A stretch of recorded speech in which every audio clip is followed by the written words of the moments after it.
अरे वाह भाई वाह, ये तो आपने बहुत ही अच्छा किया कि आपने मिठाई मंगवा ली, वरना मुझे रास्ते में रुकना पड़ता। इसीलिए मंगवा ली कि आप भूल ना जाएं। हैं? ऐसे कैसे भूल जाएंगे? अपनी बेटी के घर पहली दफा जा रहे हैं तो खाली हाथ तो नहीं आएंगे। तैयारियां तो खूब हो रही हैं। क्यों ना हो भाई, हमने अपनी बेटी की शादी इतने बड़े घर में की है तो उसकी लाज तो रखनी होगी। अच्छा, ये शादी कार्ड ना वकार दे के गया है, आप ना जाते थे मायरा को दे दीजिएगा। वो कहेगा शाजिब को जरूर साथ लेकर आए, उन्होंने बहुत इशरार किया है। अरे भाई, तुम्हारे भाई को अपनी भांजी से इतना ही प्यार था तो ये कार्ड उसको खुद देकर आना चाहिए था। ये क्या तरीका है कि हमें दे दिया? अरे भाई, वो बहुत जिद कर रहा था मायरा के घर जाने की, मैंने उसको रोक दिया। आपको उसके मिजाज का तो पता है, पल में तोला पल में माशा, इसलिए वो यहाँ छोड़ के चला गया। ये तो आपने बहुत अच्छा किया। देखा, अभी क्या कह रहे थे और अब क्या कह रहे हैं। अच्छा, मैं ये कह रहा था कि तुम भी चलती, थोड़ी देर रुक कर आ जाएंगे। नहीं, वो कार का और बच्चों का 2 दफा फोन आ चुका है, उसके साथ खरीदारी करने जाना है, शादी सर पर है, ऐसा करे आप ही चले जाएं। ठीक है भाई, तुम अपनी भांजी की शादी करवाओ और मैं चला अपनी बेटी से मिलने। हाँ,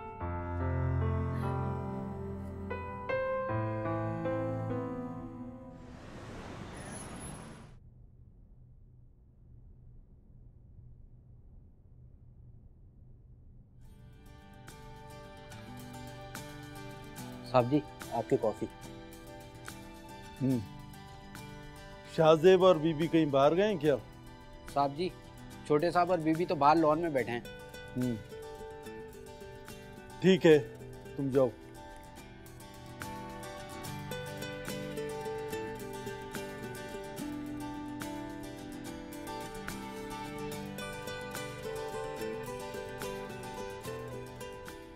अस्सलामुअलैकुम सर। वालेकुम सलाम। बेटा, अंदर जाके बताओ बेटी को कि अब्बू मिलने के लिए आए। अच्छा ठीक है, मैं अभी आया।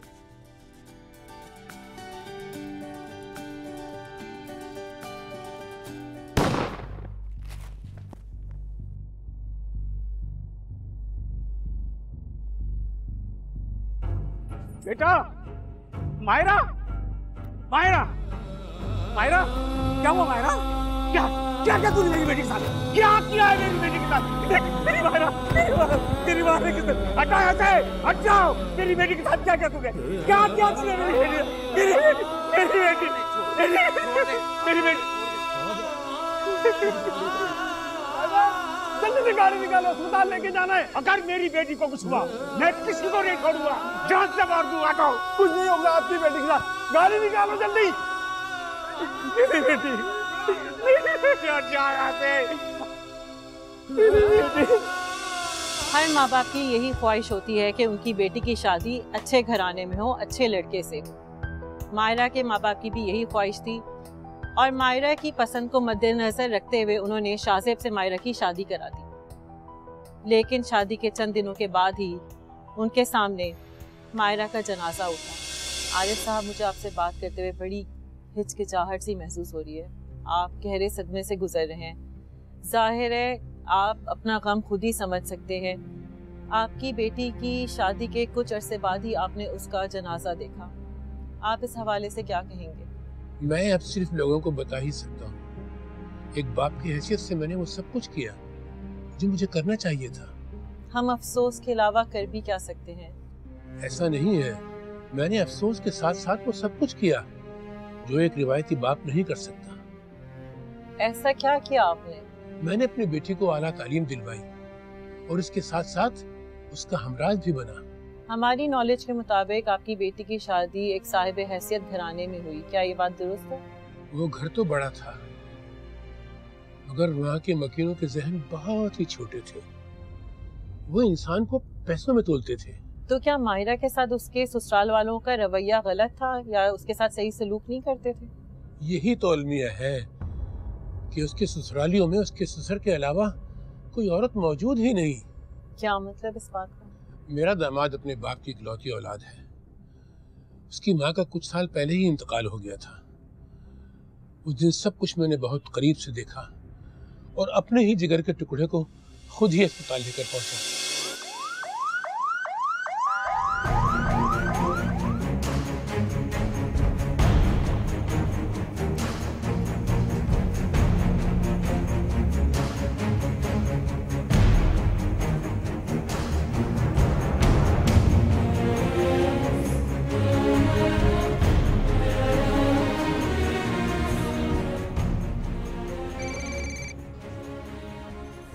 हाँ हेलो, पहुंच गए बेटी के घर? अतिया, वो मायरा, क्या हुआ मायरा को? मायरा, क्या हुआ मायरा को? मायरा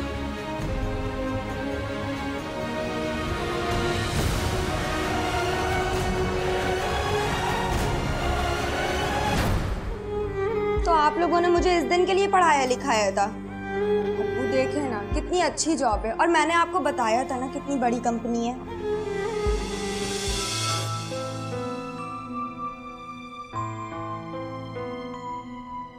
नहीं, मैं बिल्कुल तैयार नहीं हूँ तुम्हारी नौकरी वोकरी के लिए। तो इसके लिए कोई अच्छा रिश्ता देखें, नौकरी नहीं करनी। तो आप लोगों ने मुझे इस दिन के लिए पढ़ाया लिखाया था।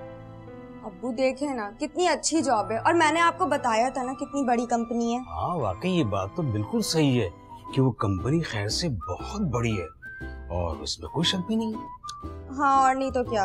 और सुना है कि उस कंपनी में जॉब हासिल करने के लिए बड़ी बड़ी सिफारिशें करवानी पड़ती है, तब कहीं जाकर जॉब मिलती है। अरे अब्बू, सिफारिश से तो वहाँ इंटरव्यू हो जाए तो गनीमत जाने, जॉब तो बहुत दूर की बात है। और हमारी बेटी ने बगैर सिफारिश के जॉब हासिल कर ली हूँ। आप दोनों मिलके ना मुझे पागल समझ रहे हैं क्या? मुझे पता है, मैं जानती हूँ आपने इससे इजाजत दे दी है और अभी सारा ड्रामा चल रहा है। वो बड़ा बताओ, हम आपकी मर्जी के बगैर इजाजत दे सकते हैं? बोलिए ना। हैं? हाँ बताएं जरा, हम आपकी मर्जी के बिना जॉब कर सकते हैं? हरगिज़ नहीं। तो फिर मेरी मर्जी ये है, तुम घर बैठो बस। हाँ वैसे बेगम कह तो ठीक रही है, लेकिन बेगम एक बात और है कि अब और थोड़ा सा और कर ले तो क्या हर्ज। अल्लाह अम्मी नहीं करे ना, प्लीज मान जाए मेरी प्यारी अम्मी। आप दोनों बाप बेटी ना बहुत होशियार हो, मुझे मना ही लेते हो।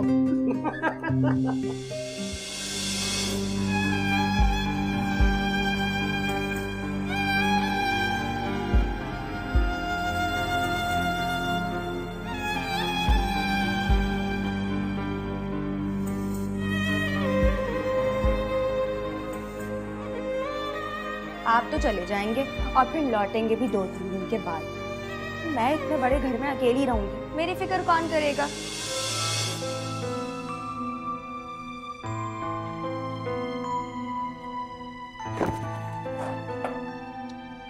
देख कर नहीं चल सकते आप? बस चलते ही चले जा रहे हैं, चलते ही चले जा रहे हैं। जी मैं नहीं, आपको सॉरी कहना चाहिए।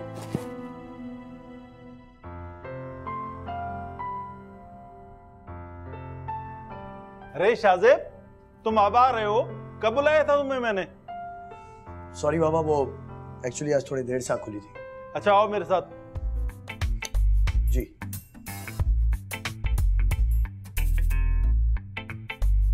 मिस मायरा, ये मेरा बेटा है शाहजेब। आओ शाहजेब।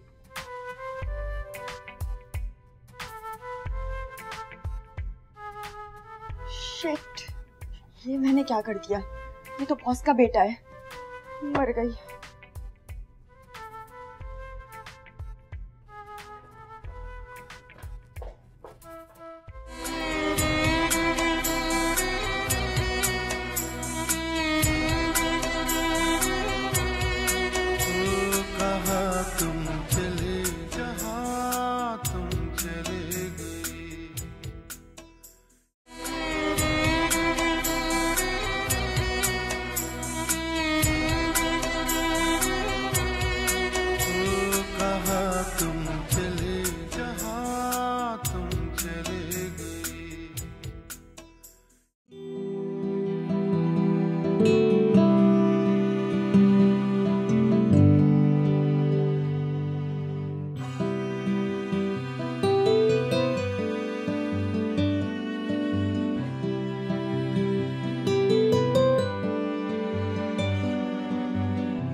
ऑलराइट, ठीक है, मैं आपसे बात करता हूँ। सही, ठीक, ओके।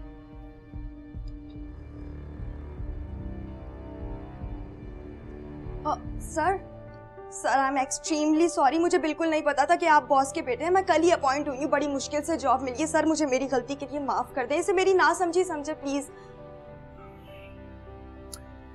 हैं? सिर्फ मुस्कुरा दिया? अब इस बात का मैं क्या मतलब समझूं? अल्लाह कहीं ये मुझे जॉब से ना निकाल दे। डोंट वरी, आपको कोई नहीं निकाल, आप रिलैक्स होकर अपना काम करें।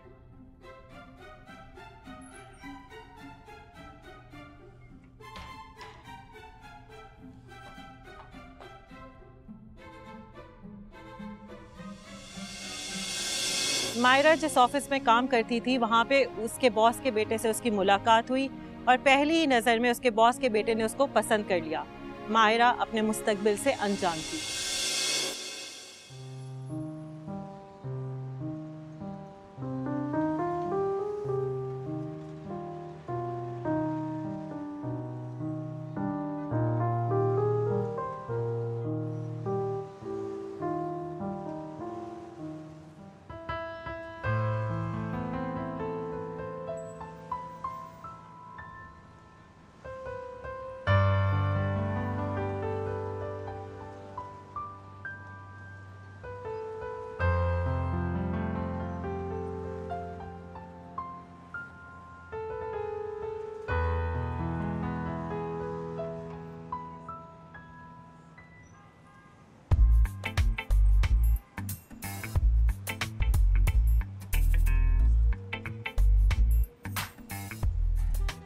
If you don't mind, I can drop you.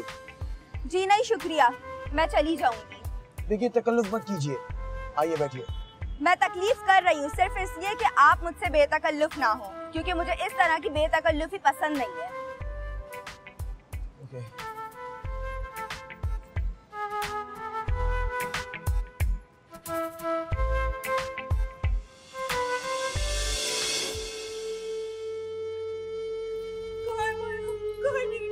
Myra, Myra ठीक है, बैठो बैठो बैठो। मायरा ठीक है, बिल्कुल ठीक है, उसे कुछ नहीं होगा, कुछ नहीं होगा उसे। इन लोगों ने मेरी बेटी को, मैं इन्हें जिंदा नहीं छोड़ूंगा, जिंदा नहीं छोड़ूंगा, मैं नहीं छोड़ूंगा।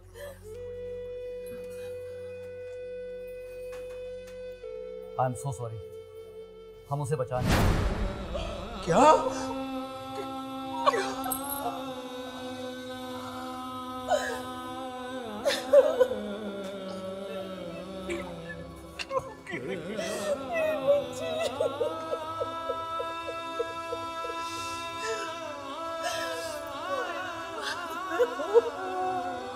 बहू की डेड बॉडी जितना जल्दी मुमकिन हो सके यहाँ से निकलवाओ, और खुद भी यहाँ से जल्दी निकलो। यहाँ ज्यादा देर ठहरना ठीक नहीं है।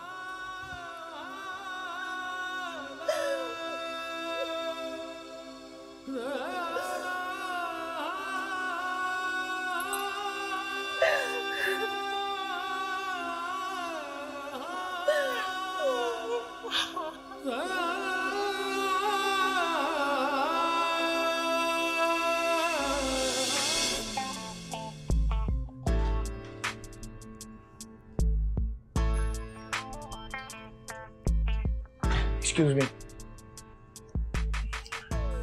देखें, सिर्फ सुने। देखिए, आप जैसा समझ रही हैं वैसा बिल्कुल भी नहीं, और मैंने पहली बार किसी चीज की तलब की है। मैं आपसे शादी करना चाहता हूँ, और मुझे आपकी इजाजत की जरूरत है इसमें। अगर आप कहें तो मैं आपके घर अपना प्रपोजल भेज दूं। आप जानते हैं आप क्या कह रहे हैं? आप क्या हैं और मैं कौन हूँ? मेरा इरादा सिर्फ आपको इज्जत देने, और इसमें मुझे आपकी इजाजत दरकार है। बाकी आपकी मर्जी।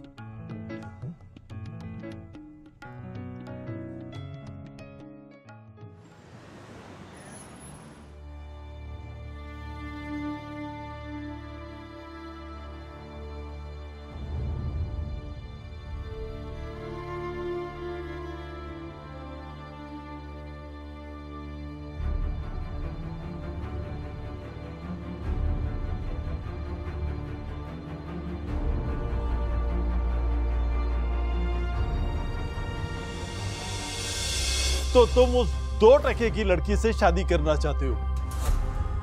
तुम्हें अपनी हैसियत का ख्याल नहीं है तो कम से कम मेरे मकाम का ख्याल करो और अपने इस खानदान की इज्जत का पास रखो। ठीक है बाबा, अगर आपकी नजर में सब कुछ इतना इंपॉर्टेंट है तो मैं खुद को अलग कर लेता हूं। उस एक लड़की के लिए तुम मुझे छोड़ दोगे? नहीं बाबा, पर हाँ, इस माहौल से अपने आप को जरूर दूर कर लूंगा। इन मिडिल क्लास लड़कियों का काम ये होता है कि वो तुम जैसे लड़कों को फंसाकर अपनी अमीरी का शौक पूरा करें। नहीं बाबा, नहीं बाबा, उसको तो ये भी मालूम नहीं है कि मैं उससे प्यार करता हूं। मैं सबसे पहले आपसे ये बात शेयर करना चाहता था बाबा। लेकिन कान खोल के सुन लो, मेरी मर्जी नहीं है। बाबा, आपकी खुशी मेरे लिए सबसे बड़ी खुशी होती है, लेकिन ये खुशी शायद मेरे नसीब में नहीं।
जी, वो डॉक्टर साहब ने आपको बुलाया, डेथ सर्टिफिकेट पे साइन करना है।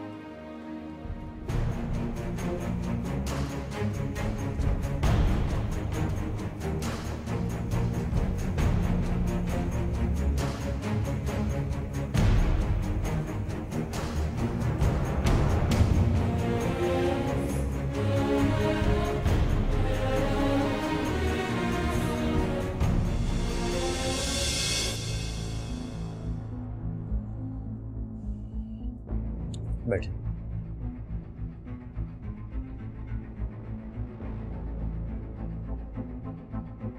एक्चुअली हमने उन्हें बचाने की बहुत कोशिश की, लेकिन ज़्यादा खून बह जाने की वजह से वो सर्वाइव नहीं कर सके। ये डेथ सर्टिफिकेट है, आप इस पर साइन कर दें ताकि डेड बॉडी आपके हवाले की जा सके। और पोस्टमार्टम रिपोर्ट आपको 1 से 2 दिन के अंदर इंशाल्लाह मिल जाएगी।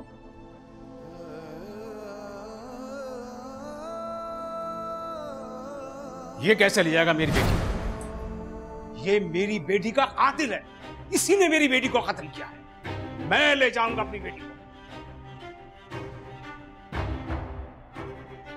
मेरी बात तो सुनो। बस बस,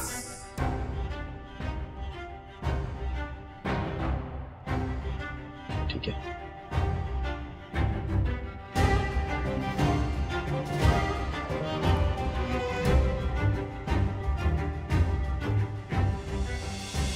ऐसी सूरत में इंसान के पास पछतावे के अलावा कुछ भी नहीं बचता, लेकिन कभी कभार औलाद की खुशी की खातिर इंसान को कुर्बानी देनी पड़ती है और ये कड़वा घूंट पीना ही पड़ता है।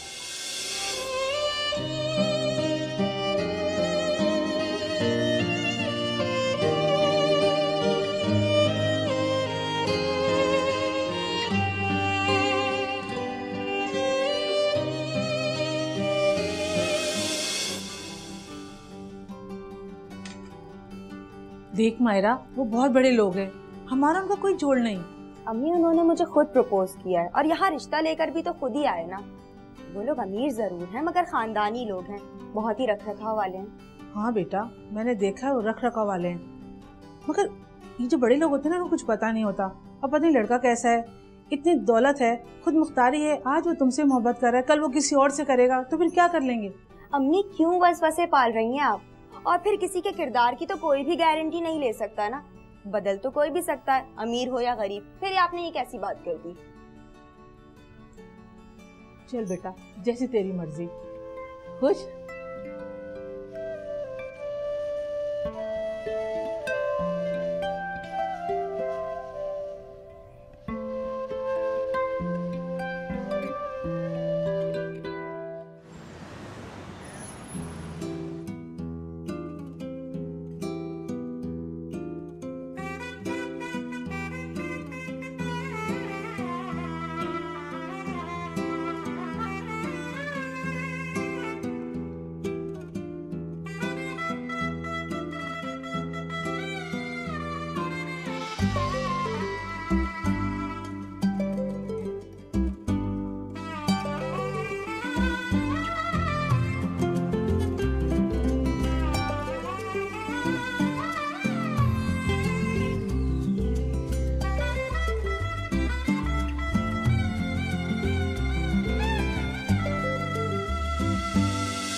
बेटी की शादी वालिदैन के लिए एक बहुत अहम दिन होता है।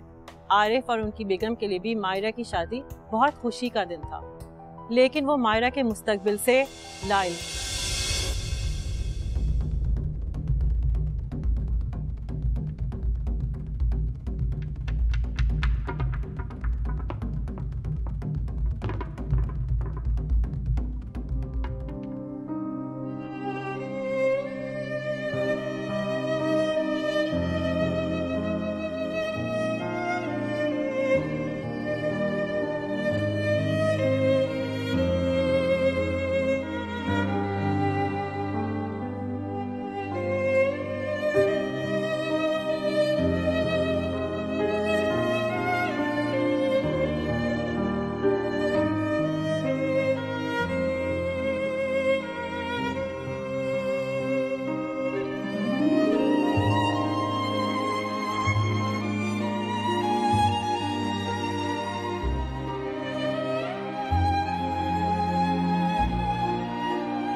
शाहजेब साहब जी, आपको हमारे साथ चलना होगा।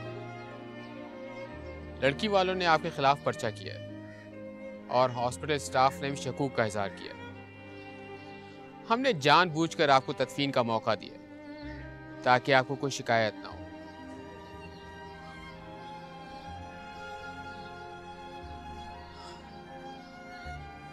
ठीक है, चलिए। चलें।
एसपी फरहान बेग को फोन कर दो।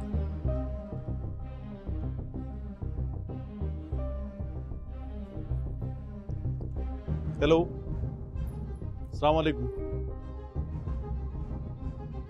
एसपी साहब, मेरा बेटा अपनी बीवी को क्यों मारेगा? उसको तो सिर्फ शक की बुनियाद पर गिरफ्तार करके ले गए। ये सारी तफ्तीश तो उससे घर में भी हो सकती थी। वो औरंगजेब शाह का बेटा है, कोई फुटपाथिया तो नहीं है ना? देखिए औरंगजेब साहब, सिर्फ लड़की के वालिद की तरफ से पर्चा होता तो बात और थी। ड्यूटी डॉक्टर ने भी यही लिख के दिया है कि 3 से 4 फीट के फासले से गोली चली है, और ये बड़ी तशवीशनाक बात है। लेकिन मैं आपको यकीन दिलाता हूँ कि तफ्तीश बड़े मुनज़्ज़म तरीके से की जाएगी, किसी फरीक से कोई ज्यादती नहीं की जाएगी। हाँ, मगर आप उसे थाने से रिलीज तो करा सकते हैं। मैं आपको गारंटी देता हूं कि वो शहर छोड़ के नहीं जाएगा। आप जितनी चाहें उससे तफ्तीश कर लीजिएगा। देखिए जनाब, आपके बेटे को कस्टडी में लिया जा चुका है और ये केस मीडिया पे भी रिपोर्ट हो चुका है। अब ये मेरे बस की बात नहीं है, मगर आप इत्मीनान रखिए, अगर आपका बेटा कसूरवार नहीं है तो उससे कुछ नहीं होगा। Okay, thank you. हम किसे इल्जाम दें, हालात को या कानून को या उस कातिल को जिसने ये कत्ल किया? सवाल ये उठता है कि हमेशा साहिब हैसियत लोग कानून की गिरफ्त में क्यों नहीं आते? मायरा मेरी मोहब्बत थी, मैंने उससे अपनी पसंद से शादी की थी, लेकिन इसके साथ साथ मैं एक और चीज से भी मोहब्बत करता था, और वो चीज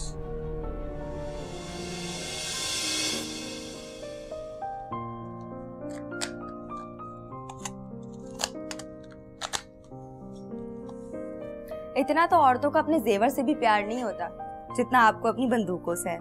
भला ये भी कोई शौक हुआ? भाई, असला रखना और शिकार खेलना ये हमारी खानदानी रिवायत है। अब इस रिवायत को तो मैं नहीं तोड़ सकता। अच्छा, तो अब तक आपने ऐसी कौन सी रिवायत तोड़ दी जो आप कह रहे हैं कि अब मैं और कोई रिवायत नहीं तोड़ सकता? तुमसे शादी करके मैंने हमारे खानदान की एक रिवायत तोड़ी है।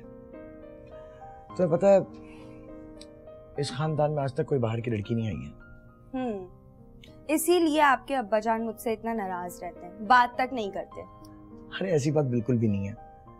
तुम्हें पता है, जब बाबा की फैसला करते हैं ना, तो वो बिल्कुल दिल से करते हैं, और वो दिल से तुम्हें अपनी बहू तस्लीम कर चुके हैं। ठीक है?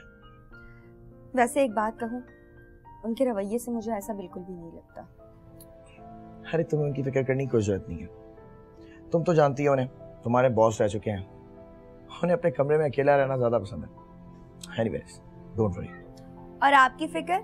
आप तो चले जाएंगे और फिर लौटेंगे भी 2-3 दिन के बाद। मैं इतने बड़े घर में अकेली रहूंगी, मेरी फिक्र कौन करेगा?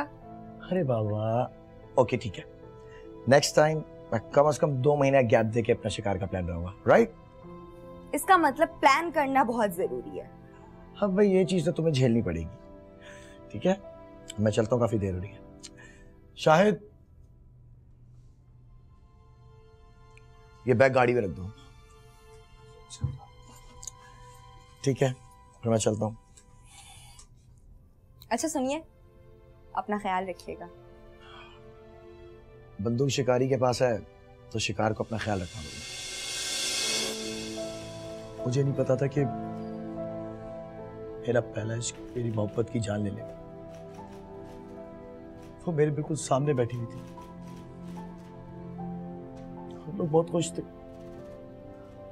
और जब कुछ दिनों बाद तो सर हम लोग उम्रे पर भी जाने वाले थे। अचानक क्या हो गया सर?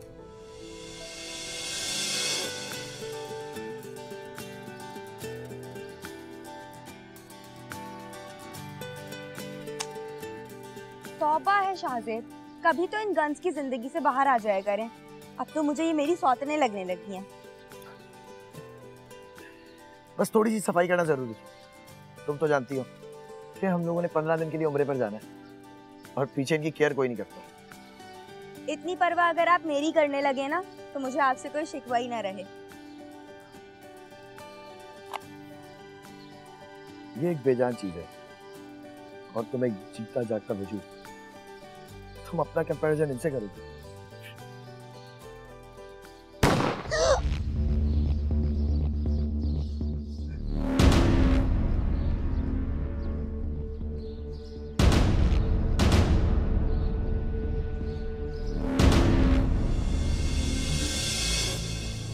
मुझे अंदाजा नहीं था कि घर में गोली भी हो सकती है। उस हादसे ने सिर्फ मायरा को ही नहीं, उसके साथ साथ मुझे भी मार दिया। और इसी गम के साथ मुझे सारी जिंदगी जीना होगा।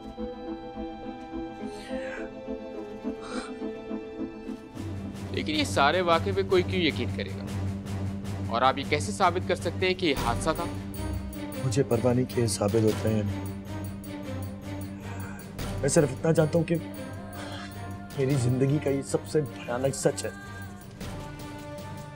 और रही बात साबित करने की, तो ये कोई भी साबित नहीं कर सकता कि मैं अपनी उस बीवी को मारूंगा जिसे मैं अपनी जान से ज्यादा प्यार करता था।